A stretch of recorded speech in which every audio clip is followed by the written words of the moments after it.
আসসালামু আলাইকুম। আজ আমি খুবই অল্প সময়ের ভিতরে ঝালপুলি তৈরি করে দেখাবো। তো প্রথমে আমি 2 কাপ ময়দা নিয়েছি, তার ভিতরে টেস্ট অনুযায়ী লবণ, 1/4 কাপ পরিমাণে রান্নার তেল দিয়ে খুব ভালোভাবে ময়াম দিয়ে নিয়েছি। এখন আমি অ্যাড করে দিচ্ছি হালকা কুসুম গরম পানি। অল্প করে পানি অ্যাড করে আমি ভালোভাবে মেখে একটি ডো তৈরি করে নিলাম। নাস্তার জন্য আমি পুর তৈরি করে নেব, এর জন্য আমি ভাজা মরিচ নিয়ে নিচ্ছি, সাথে কিছু লবণ দিয়ে দিচ্ছি। মরিচগুলোকে আমি খুব ভালোভাবে গুঁড়ো করে নিব। আর এর ভিতরে আমি দিয়ে দিচ্ছি পেঁয়াজ ভাজা। পেঁয়াজটাকে আমি একটু ভেজে নিয়েছি, এতে নাস্তাগুলো খেতে বেশি ভালো লাগবে। সাথে আমি অ্যাড করে দিলাম কিছু ধনেপাতা কুচি। দেওয়ার পরে আমি আবারও ভালোভাবে মেখে নিয়ে এখন আমি কিছু সিদ্ধ আলু দিয়ে আলুটাকে আমি ভর্তা বানিয়ে নিব।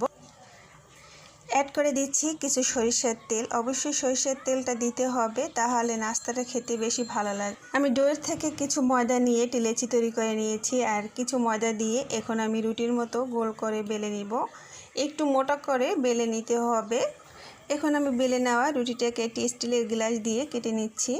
আর কেটে নেওয়ার কারণ হচ্ছে আমি নাস্তাটা যখন তৈরি করব, নাস্তাগুলো একই মাপের হবে আর দেখতে সুন্দর লাগবে। আমি পাশ দিয়ে কিছু পানি লাগিয়ে নিয়েছি।